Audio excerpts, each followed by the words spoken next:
नमस्कार, मैं हूँ मीहा भारद्वाज ऑल्टर और मैं हूँ जेमी ऑल्टर। और आज हम बात करना चाहते हैं आप लोगों से कि मुझसे लोग क्या पूछते हैं अबाउट माय हस्बैंड और किस तरह के सवाल मेरे तरफ डायरेक्ट किए जाते हैं अबाउट जेमी। तो ये एक जो चीज़ है, जेमी के अपने यूट्यूब चैनल पे काफ़ी बार बताते हैं कि कैसे उनको एक फॉरेनर समझा जाता है। अगर हम किसी हिस्टोरिक जगह पे मॉन्यूमेंट पे किसी मॉन्यूमेंट को देखने चाहते हैं तो वहाँ पे कैसे उनका पासपोर्ट मांगा जाता है, उनसे एक्स्ट्रा पैसे के लिए बोला जाता है।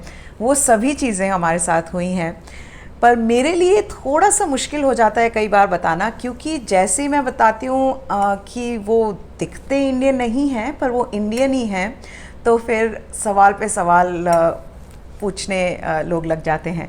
तो that is a little problematic for me. तो कई बार मैं कह देती हूँ कि वो इंडियन ही हैं और आगे बताना नहीं चाहती। और कई बार मैं जब ऐसे मूड में होती हूँ लोगों को पूरा एक्सप्लेन करने के, तो मैं उनको बताती हूँ कि देखिए वो इंडियन दिखते नहीं हैं पर वो इंडियन ही हैं। उनके दादा परदादा यहाँ आए हुए थे और उनका बर्थ यहीं का ही है और अब उनके पास एक इंडियन पासपोर्ट है और हिंदी हम लोगों जैसे ही बोलते हैं, बल्कि हमसे अच्छी बोलते हैं। तो ये वाली बात मैं लोगों को बताती हूँ। पर आपको मैं आपको बताती हूँ कि ऐसे कई किस्से हमारे साथ हुए हैं जहाँ पे जो थोड़े से मज़ेदार भी हैं, जहाँ पे लोग ये नहीं समझ पाते कि इन्हें हिंदी आती है और ये हिंदी समझते हैं। एक किस्सा जो अभी कुछ ही समय पहले हुआ है वो फिक्की में हुआ था। मैं एक सेशन मॉडरेट करने के लिए गई थी वहाँ पे हमारे स्पोर्ट्स मिनिस्टर श्री किरण रिजिजू आए हुए थे। तो उसके पहले मैं एक कॉन्फ्रेंस रूम में बैठी थी, वेट कर रही थी। जेमी मेरा मनोबल बढ़ाने के लिए वहाँ पे आए हुए थे। उस वक्त उनकी छुट्टी थी, तो इन्होंने बोला कि चलो मैं आपके साथ चलता हूँ। मैंने कहा बिल्कुल आइए। तो हम वहाँ पे कॉन्फ्रेंस रूम में वेट कर रहे थे। मुझे बोला गया कि मैम हम किसी को भेज रहे हैं जो आपको अगर कोई भी चीज़ की ज़रूरत हो, चाय कॉफ़ी जो भी है, आप उनको बता दीजिएगा। और कोई रिसर्च पेपर्स आपको चाहिए टॉपिक पे, वो सब वो आपको अरेंज करा देंगे। I said okay great, thank you. तो जेमी और हम वहाँ पे कॉन्फ्रेंस रूम में अकेले बैठे थे। एक जनाब आए वहाँ पे अंदर और उन्होंने मुझसे पूछा मैम आपको कुछ चाहिए, कॉफ़ी टी। जेमी अपने फ़ोन पे कुछ ना कुछ कर रहे थे।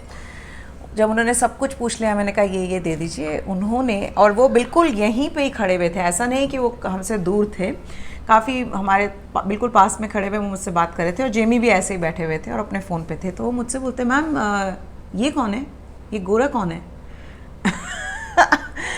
तो मैंने बोला ये जो हैं ये गोरे ये मेरे हस्बैंड हैं और इनको हिंदी समझ में आती है। तो उस लड़के का चेहरा देखने लायक था। वो बिल्कुल लाल हो गया और he was like oh ma'am ये तो बहुत ऑकवर्ड हो गया, सॉरी मैम, सॉरी सर, आपको हिंदी कैसे आती है, सॉरी मैम, ये कहाँ से हैं?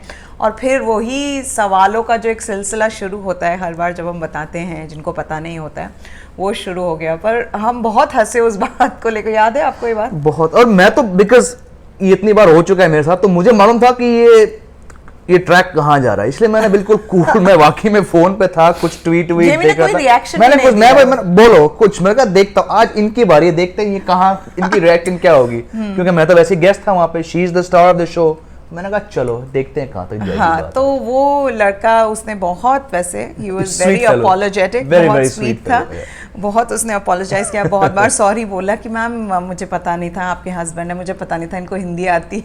और वो इन्हीं के सामने खड़े होके बोल रहे हैं यहाँ तक। हाँ, और ये फिर जब मैंने बोला कि ये मेरे हस्बैंड हैं तो उन्होंने बोला ओह नो, ये तो बहुत ऑकवर्ड हो गया। So it was really funny, but once he realized कि it was his fault, he was he was apologetic about it. ऐसे हमारे साथ बहुत बार होते हैं। हम अगर टोल पे कभी लोगों ने पूछा इनसे आप इंडियन हैं कि आप, एक बार तो कुछ तो बोला था आप जर्मनी से हैं। जर्मनी से कुछ जापान की बात पूछी। मैंने कहा जापान मतलब ठीक है कुछ, हाँ, मतलब very out of the ordinary, कुछ भी पूछ लेते हैं।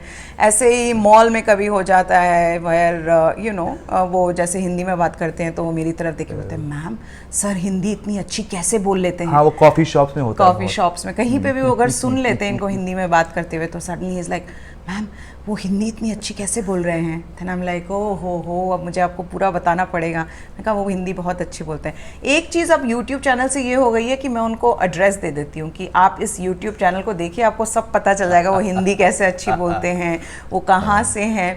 और एक इनका जो फेक इट इंडिया का टिंकू जिया वाला कैरेक्टर, मैंने कहा आप वहाँ पे जाके देखिए कैसे हिंदी बोलते हैं।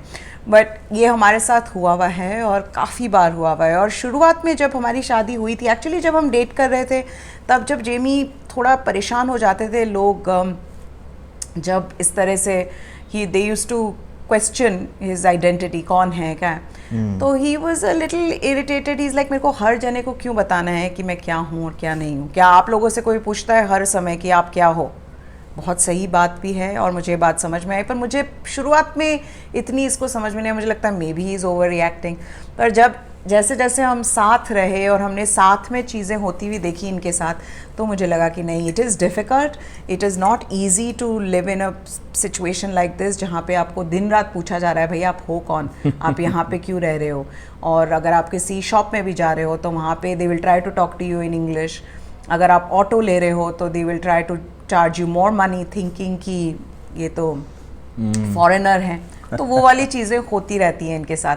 पहले तो नोएडा में बहुत ज़्यादा होता था, हम नोएडा में, अब तो now he is at ease, आपको भी कंफर्टेबल है। आपको भी छोड़ना चाहिए यार। चलो होता है ना, जब आप कहीं और से आते हो फिर थोड़ा रीएडजस्टमेंट प्रोसेस शुरू होता है, चलो ठीक है। बट बहुत एक बार काफ़ी सॉलिड एक इंसिडेंट हुआ था, वो था उदयपुर में, हम लोग गए हुए थे। हाँ, इस पे एक वीडियो, हाँ इस पे तो वो वाला वो वाला बहुत ज़ोरदार था, क्योंकि वहाँ पे उन लोगों ने बिल्कुल हमें बोट राइड के लिए मना कर दिया, सेइंग कि इनका पासपोर्ट लाओ। इन्होंने अपना लाइसेंस दिखा दिया, पैन कार्ड दिखा दिया, वो तो मानने को तैयार नहीं थे। तो तब थोड़ी कहा सुनी हो गई। मेरे भाई भी उस वक्त वहाँ पे हमारे साथ थे, तो ये दोनों मिलके they were little you know, it was upsetting. हम एज अ फैमिली गए थे और हम बोट राइड के लिए जाना चाह रहे थे। केडन भी उस वक्त थे, छोटे थे काफ़ी बहुत, पर we weren't allowed to go for the boat ride because they said कि ये फॉरेनर है, इनको चार्ज मतलब 5 times एक्स्ट्रा इनको देना पड़ेगा। तो हमने बोला ये फॉरेनर नहीं है। एनीवे वो वाला किस्सा आप लोगों को पता ही है। तो मेरे लिए कई बार ये बात हो जाती है, मैं टू बी वेरी ऑनेस्ट बताना चाहती हूँ, but it's I am okay with it. I am like ठीक है, ये हैं ये नहीं है। और ऑफ कोर्स कई बार मुझे अपने फादर इन लॉ के जैसे नाम मैं बताती हूँ तो कई लोग समझ जाते हैं कि अच्छा चलिए, मैंने कहा आप टॉम ऑल्टर को जानते हैं, ये वही फैमिली है, ये वो, तो मैं उससे भी लोग समझ जाते हैं। But yes, there have been lot of these kind of incidents. In fact जब मैं पहली बार इनको अपने फ्रेंड्स से मिलाने के लिए लाई थी, तो my friends were amazed bye it, they were very surprised कि ये एक ऐसी हिंदी बोलते हैं। और ऊपर से फिर एक क्या बोला था आपने, मैं छोटू को, हमारे जो आकाश हमारे फ्रेंड है, उनको किसी चीज़ पे तो वो बिल्कुल शॉक्ड रह गए थे कि ओल्ड मंक वाली बात। अच्छा, ओल्ड मंक वाली बात पे कि ये तो ओल्ड मंक पीते हैं, ऐसा कुछ था। Anyway, so all our friends were also really, इनको लगा कि शायद मैं कुछ यू नो, हाँ, और शिवस रीगल या कुछ जॉनी वॉकर, आपने पूछा आप ये लेंगे, ये ओल्ड मंक लाओ सब ठीक है। ही वाज लाइक हैं, तो वहीं से हमारी दोस्ती शुरू हो गई मेरी और छोटू की। आई थिंक दूसरी बात ये भी है कि लोग अंग्रेजी में ज़्यादा बात करने की कोशिश करते हैं इनसे। तो हमें थोड़ी सी हंसी आती है कि और एकदम से एक्सेंट आ जाता कई लोगों का, जैसे बिल्कुल ऐसे नॉर्मली वो इंग्लिश नॉर्मल तरीके से बोलेंगे, पर जब इनसे बात करने की कोशिश करेंगे तो एकदम से थोड़ा पता नहीं कौन सा एक्सेंट होता है, वो British, American, German, I don't know, वो आ जाता है। तो उस पर भी हमें थोड़ी सी हंसी आती है। But yes, all in all it has been an adventure you know for us. और मेरे लिए भी एक एडवेंचर है कि लोग कई बार पूछते हैं ये कौन है, ये क्यों ऐसी हिंदी बोलते हैं, अंग्रेज़ी इनकी कैसी है, ये कहाँ से हैं। और मैं अगर एक चीज़ बोलूँ आखिर, मैं भी कभी कभी उसका फ़ायदा उठाता हूँ, मैं समझाऊंगा क्यों। जैसे ये कभी कुछ काम हो घर में, प्लम्बिंग का, कारपेंटरी का कुछ है, अब शुरुआत पे था कि यार देखो नहीं शिव से, अच्छा वो आए हैं तो तुम मत जाओ, वो तुमको देख के रेट ऊपर करेंगे।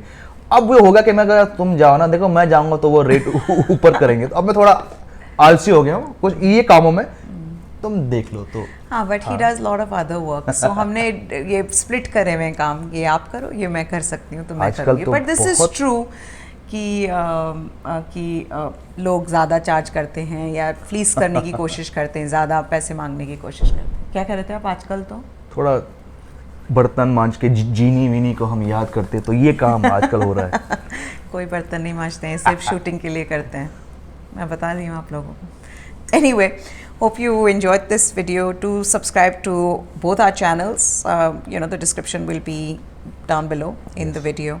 And we love bringing this content out to you. We love talking about ourselves to you. हमें लगता है लगता ही होगा क्योंकि हमें लगता है कि we get so much love and appreciation for what we do. So thank you once again. Be kind, like I always say. Goodbye.